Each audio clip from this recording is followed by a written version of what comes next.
अच्छा, हमने जब प्रोडक्ट फाइंड करनी है ना, तो हम लोगों ने इन मखसूस कैटेगरीज के अंदर रहना है। अब मैंने आपको बताया था कि अमेज़न की वो डिफरेंट कैटेगरीज़ शो हो रही होती हैं, उसमें बहुत सी कैटेगरीज़ हैं।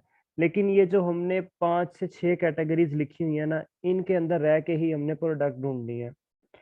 इसकी क्या वजह है कि हमारे जो सीनियर्स थे या जो हैं जिन्होंने 10-10, 15-15 साल का तजुर्बा है, उनके मुताबिक इन कैटेगरीज़ के अंदर से प्रोडक्ट जो निकलती है, उसको हम लोग अच्छी तरह से रैंक भी करवा सकते हैं।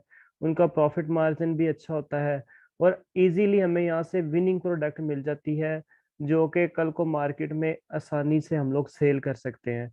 और इनमें ऐसी प्रोडक्ट्स भी कम होती हैं जो कि गेटेड होती हैं। गेटेड और अनगेटेड जो हैं, वो 2 कैटेगरीज़ हैं अमेज़न के ऊपर।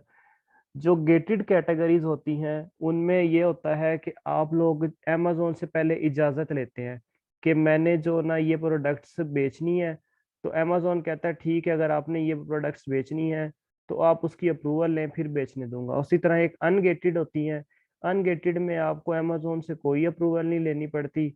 आप डायरेक्ट उस प्रोडक्ट को मँगवाते हैं, अमेज़न के ऊपर लिस्टिंग करके उसे सेल करना शुरू कर देते हैं।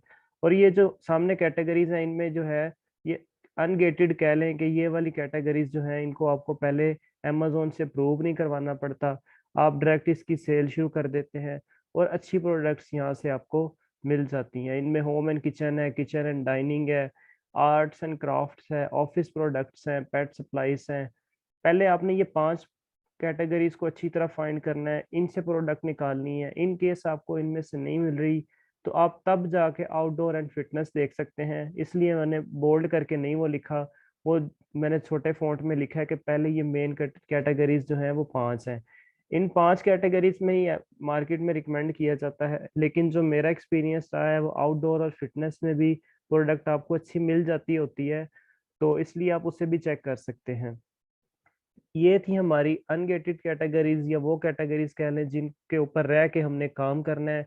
इन्हीं कैटेगरीज़ में से हमने एक ऐसी प्रोडक्ट निकालनी है जिसको कल मार्केट के में भी लेके आएँगे, उसको सोर्सिंग में भी करेंगे और उसको जो है लॉन्च करके उससे प्रॉफ़िट मार्जिन भी हम लोग निकालेंगे। अब आगे आती हैं गेटेड कैटेगरीज़। गेटेड कैटेगरीज़ का मैंने जैसे बताया कि अमेज़न से पहले अप्रूवल लेनी पड़ती है, फिर जाके वो हम सेल कर सकते हैं। उनमें कौन-कौन सी कैटेगरीज़ हैं? उसमें आती हैं chemical, electronics, food items, baby products, skin care products. यानी कि आप देखें केमिकल्स जितने भी होते हैं वो एक रिस्क फैक्टर वाली चीज़ है। तो अमेज़न कहता है जी अगर आपने केमिकल की कोई भी चीज़ बेचनी है, कोई ब्लीच टाइप या कोई आपने इस तरह की कोई भी चीज़ सेल करनी है, तो आपको पहले जो है मुझसे अप्रूवल लेनी पड़ेगी।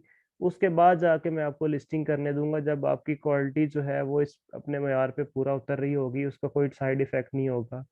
इसी तरह अब जब आप इलेक्ट्रॉनिक्स में आते हैं, तो इसमें बैटरीज़ आ जाती हैं और इस तरह के पावर वाली चीज़ें आती हैं। तो अमेज़न उसपे भी कहता है कि आप मुझे जो है ना इस पूरी इसका अप्रूवल लें, हर चीज़ आपकी टेस्ट होगी, तो तब जाके जो है ना आपकी जो है वो चीज़ हम अमेज़न पे बेचने देंगे। इसी तरह फूड आइटम्स जो हैं, उनमें एक्सपायरी डेट्स का मसला बहुत होता है और क्वालिटी के साथ-साथ इसमें हेल्थ का इश्यू भी आता है। तो इस वजह से अमेज़न इसकी अप्रूवल पहले लेता है कि ये ब्रांड वाक़ई रजिस्टर्ड है, किस तरह की ये प्रोडक्ट सेल करेगा, तो इसके लिए भी हमें अप्रूवल लेनी पड़ती है। बेबी प्रोडक्ट्स जो हम लोग ये बच्चों की जितनी भी प्रोडक्ट्स हैं स्किन से हवाले से, हेल्थ के हवाले से, केयर के हवाले से, ये सारी जो है पहले अप्रूव करवानी पड़ती हैं। स्किन केयर ये जो ब्यूटिशियंस की जितनी भी ये स्किन की प्रोडक्ट्स होती हैं, इनके ऊपर भी हम लोग जो है वो अमेज़न से पहले अप्रूव करवाते हैं, उसके बाद जाके हम सेल कर सकते हैं। अब कोई क्लाइंट कहता है जी मेरे पास सिर्फ़ ये प्रोडक्ट जो है वो गेटेड वाली है, मैं तो मैन्युफैक्चरर हूँ, मेरे पास तो ये केमिकल, इलेक्ट्रॉनिक्स, फूड आइटम कोई इनमें से ही है, तो अब मैंने तो यही बेचनी है, आप बताओ आप बेच सकते हो। तो ज़ाहिर-सी बात है आप तो पहले ट्राई करेंगे कि कस्टमर जो है वो अनगेटेड उन्हीं कैटेगरीज़ में बेचे जो हमें रिकमेंड करते हैं। लेकिन अगर वो कस्टमर इस बात पे आता है कि हमने इसी में से बेचनी है, तो आप फिर क्या करते हैं, आप ये तो नहीं कहेंगे कि नहीं मैंने काम नहीं करना, आप कहेंगे जी ठीक है, एक वेबसाइट है द फनल गुरु, आप इसके ऊपर जाएँ, यहाँ पे आप देखें कि इसने ना रेट दिए हुए हैं मुख्तलिफ कि मैं ग्रोसरी और फूड्स की आइटम जो है ना 349 में अमेज़न से आपको अनगेट करवा के दूँगा। ये जो है ये क्या करते हैं, ये हमें सर्विस देते हैं थर्ड पार्टी के तौर पे। जब भी कोई हमें क्लाइंट कहता है ना कि मैंने ये केमिकल्स वाली, फूड्स वाली चीज़ें ही बेचनी है, तो हम फ़नल गुरु से राब्ता करेंगे, उसको कहेंगे जी क्लाइंट को ये इतने पैसे लगने हैं $349, मैं तुम्हारी जो है ना ये जो है ग्रोसरी की जो प्रोडक्ट्स हैं इनको मैं अमेज़न से अनगेट करवा देता हूँ, उसके बाद हम सेल कर सकते हैं।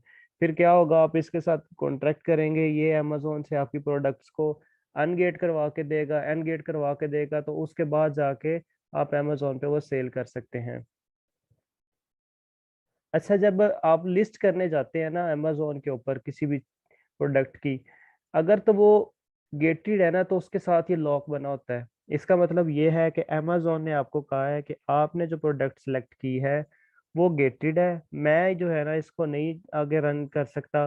पहले इसे अप्रूव करवाओ, फिर उसके बाद जो है मैं आगे जाने दूँगा। तो आप क्या करते हैं, फिर उसे फ़नल गुरु के थ्रू अनगेट करवाते हैं। फिर ये जो लॉक होता है आपकी लिस्टिंग में से ये ख़त्म हो जाता है और आप जो है इसे लॉन्च कर सकते हैं।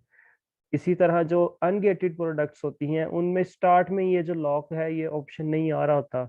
आप जो है डायरेक्ट ही उससे जो क्या कहते हैं, लिस्टिंग क्रिएट कर सकते हैं, अमेज़न उसकी कोई अप्रूवल नहीं माँगता। ये थी हमारी कैटेगरीज़, जिनके अंदर से हमने अपनी प्रोडक्ट वगैरह फाइंड करनी होती है।